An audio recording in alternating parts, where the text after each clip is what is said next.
college football Some is the NFL national prospects championships. right here. NFL prospects, including the #1 overall pick. Go ahead and forecast that one with Fernando Mendoza leading the Indiana Hoosiers into the national championship game in Miami, in the same place where Miami plays their home games. They're at Hard Rock Stadium. This is a game that I don't know if a lot of people had on the brackets unless you went to Miami or unless you're a Miami fan and you had Miami moving all the way out there. But to me, I feel like the more that we talk about this, the more I think these two teams actually match up pretty well. I've been super impressed with Indiana so far.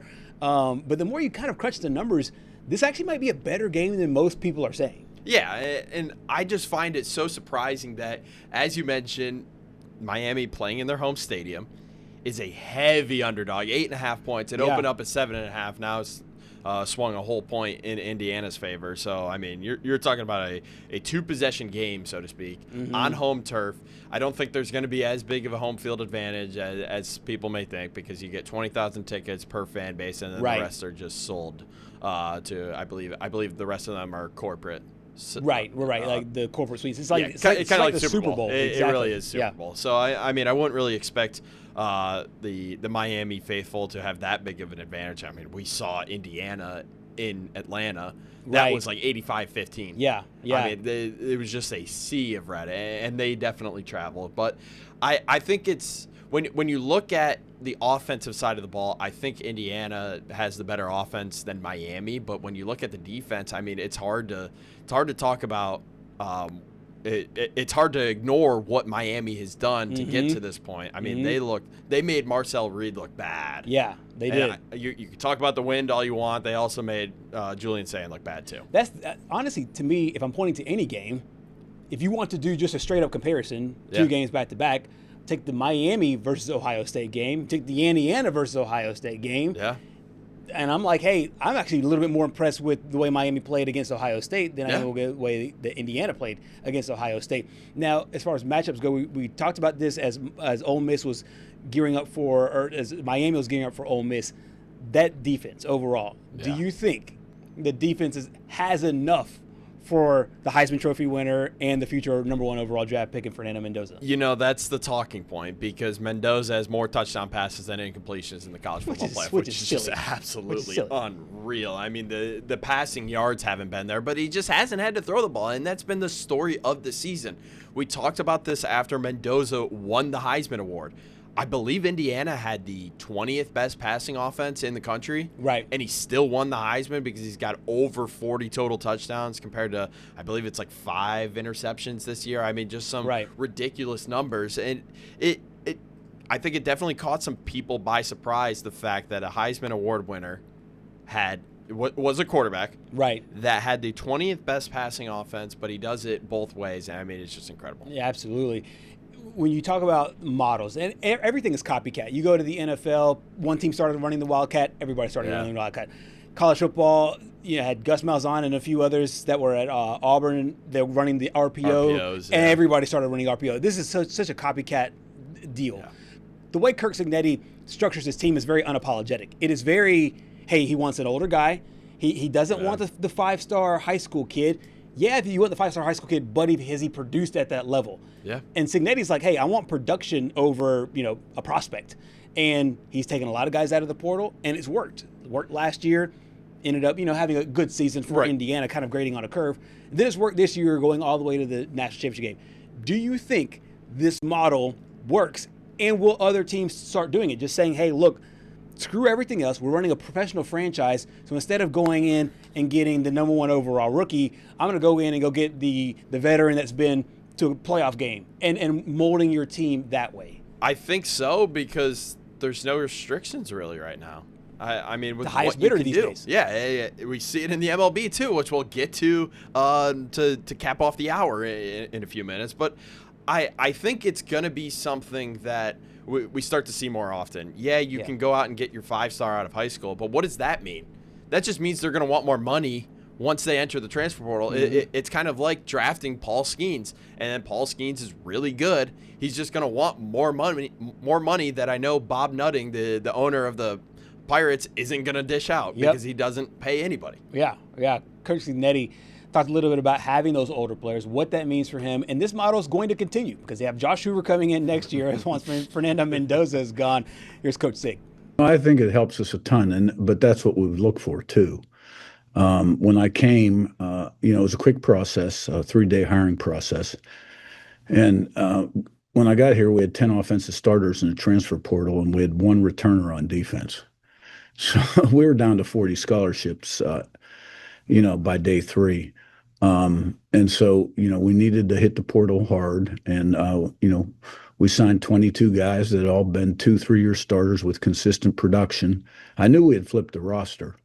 And then every year, as your high school recruiting builds up, you kind of start to wean down a little bit from the portal. So you'll never be at a point where you don't engage with the portal. And, this year we'll take a few less than we took last year, and we took a few less last year than we did the year before. But I think getting older, mature guys that played a lot of football, if they got the right stuff, which they're not, I'm not bringing them in if they don't, it's an asset. Let's flip her to the Miami side. There was at one point, and for those of you who bet, you kind of know what getting Cristobal means. It just means that a bet that you're going to win, Mario Cristobal's going away screwed up. But to his credit, in 2026, we haven't been Cristobal yet. I haven't bet this game at all, but we haven't been Cristobal yet. Now, can this team take it over the hump? And I think if you're just watching it, this is pop psychology. I will say that. Dime store psychologists like to call it. If you're watching Cristobal, just body language standpoint, it feels like he has that something to prove mentality. And it feels like the team is kind of taking that effect too, that we have something to prove.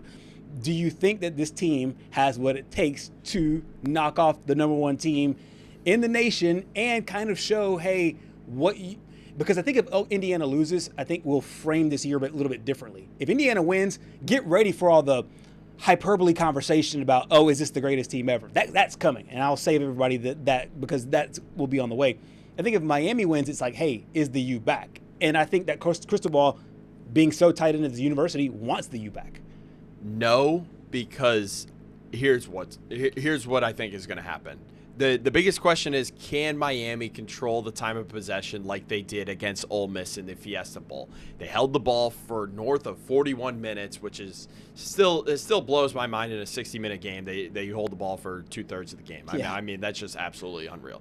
But when you were watching that game, Ole Miss had so many opportunities to get off the field on 3rd down, and their inability to tackle a guy in open field. I mean, I watched Malachi Toney break off like 3 tackles when he should have had like a 1 or a 2 yard gain, and he turned it into like 15-yard first down.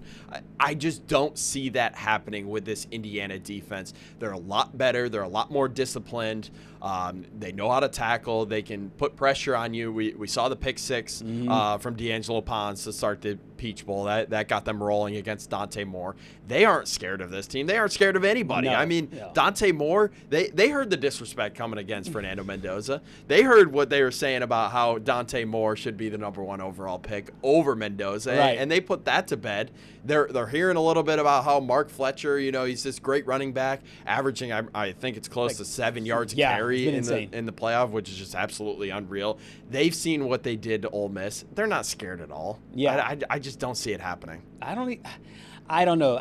I haven't taken it yet. I haven't even made an official prediction yet. We'll make those on Monday. The closer and closer and closer we get, I'm this close to taking Miami. And I heard like the people like the Bear, and there's been a few other people that are saying Miami's going to win. I don't know if I see that. I see them maybe covering the number. They're in their own building, and you can't talk about Miami without talking about Carson Beck. I know it's kind of public enemy number 1 for you. What do you mean? Given your Ole Miss fandom. But he's probably, I am not truly an Ole Miss. No, I mean, okay. I would say of the SEC teams, you're the closest thing to. I'm an honorary fan. You know what? That's honorary the way. That's the way to put it. I just root for a good story. That's all you could ever want. That's very true. And Carson Beck is looking for his 3rd national championship. albeit two as a backup. Oh, yeah. Tua's a backup at Georgia. Sitting behind Stetson Bennett there. Yeah. And which you want to talk about national championship games with Stetson Bennett, and I mean, my goodness, 2022, that was probably the worst I'd ever seen. Yeah, that was bad. 65-7. And I thought that TCU team was good too. I saw what Max Duggan did against Michigan. I saw what he did against the West Virginia Mountaineers there. I was at that game in Morgantown. I saw what he did. I thought they were going to be really good, but clearly not. That thing was over quickly. That thing was over in like 2 minutes. We have a little thing in our group chat, and anytime somebody just puts up it's like the Netflix. I say GIF. People say GIF.